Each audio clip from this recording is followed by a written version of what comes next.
Starfield is on the horizon, and we recently got another look at Bethesda's sci-fi title. For the first time since E3, we got an in-game look at what is coming, and it gets me very excited for the future of the game as a whole.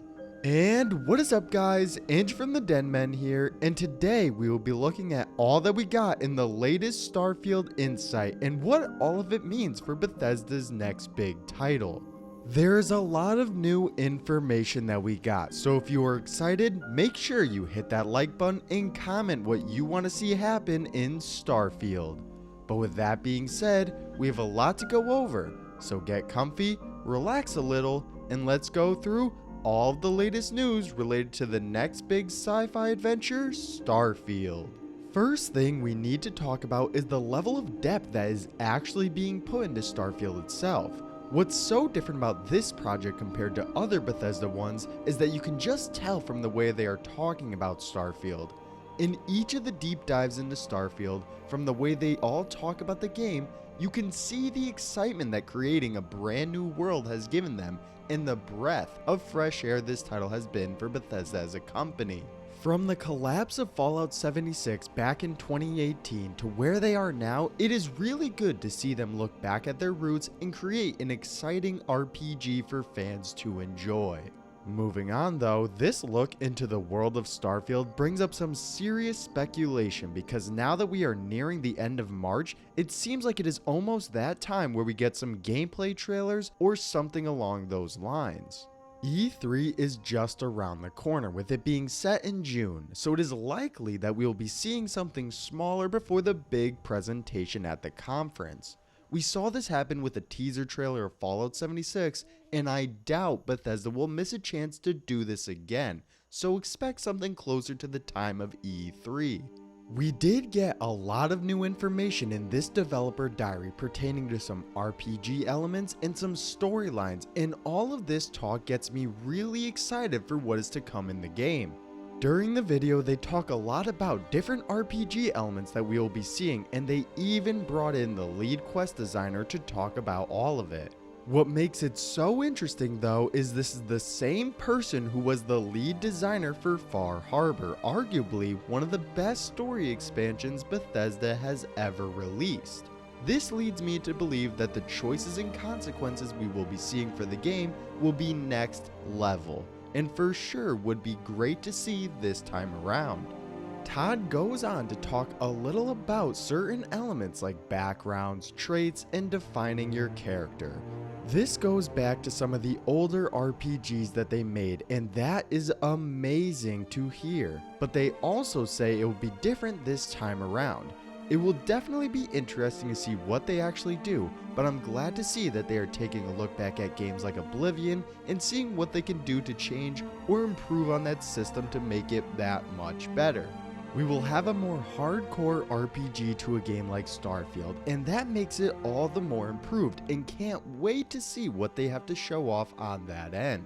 Fallout 4 and 76 was a more streamlined version of their types of games, so it gets me excited when they say Starfield will take a look back at what went well and tweak it just a little to make it a great game. After they talked about what the game would look like from a graphics standpoint, this time around, Bethesda scanned real-world models similar to how they make their landscapes and are using it for the people in the game as well. This will in turn make NPCs and characters in the game more realistic and overall a step in the right direction for their games as a whole. I would consider this to be some of the best news from the video because for so many years it seemed Bethesda was lacking in what their games could be to what they actually were graphics wise. Taking a look at some other games during the same time frame in recent BGS games, you can definitely see the difference, and I'm glad that they are taking their time with Starfield to make a visually breathtaking world and the people who inhabit it. Now, this doesn't mean this is going to solve all of Bethesda's problems, but it is certainly a step in the right direction. When you take a look at the in-engine look that we got at E3 last year and the sneak peek of Vasco we got in this video, you can really see the difference between some of their earlier games and Starfield. and I am glad that the game will look amazing. After this, they went on to talk about certain factions we will be seeing and the type of role that they will play throughout the story. Factions have always been that focal point for a lot of the stories Bethesda tells, so for them to be a main aspect for Starfield just makes it that much better. We got to hear about 4 main ones throughout the video with the United Colonies, Freestar Collective, Ryujin Industries, and Crimson Fleet. I doubt these will be the only ones that we will be getting, but for now, let's take a look at what these different ones will be all about. For the United Colonies, they represent the future of what a space republic would look like. I imagine that this faction specifically will be playing a major role throughout the main story, just from how the United Colonies seem to be. On the opposite side of the spectrum, we have the Freestar Collective, which will be more about the space western side of things. Every time Bethesda talks about the Freestar Collective, it instantly gives off Tatooine vibes from Star Wars, and I think that is exactly what they were trying to do. It really seems that they didn't just want one kind of sci-fi trope to be present in Starfield, and factions like the United Colonies and Freestar Collective will liven up the world and make it that much better. We also see a glimpse at what corporate life would look like beyond the stars. Bethesda even goes on to say that you would be able to join the Ryujin Industries by getting hired, which is very different from a lot of their other factions in previous games. This one particularly gets me really excited because we have not seen something like this done in a Bethesda game, and depending on how far they take it, we could see a great storyline within the corporate side of Starfield. Bethesda's even going so far as to give us space pirates with the Crimson Fleet, and it will be up to the player to decide whether to turn them in or join their ranks. This leaves it up to us to decide what to do with them instead of us being tied down to just stopping them or just being able to join them.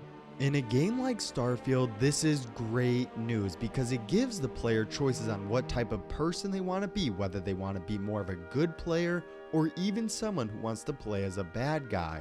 More choices within a game makes it just that much better, and if Starfield is able to get this aspect right, then we could be seeing a great experience. Moving on though, we got our first real confirmation of companions, with the first one being Vasco from the E3 trailer in 2021. Now this was a sneak peek at not only a companion, but also what the game would look like in engine. If this is what the final product will look like, then it is certainly a step up from previous Bethesda games, and I am excited from a visual standpoint.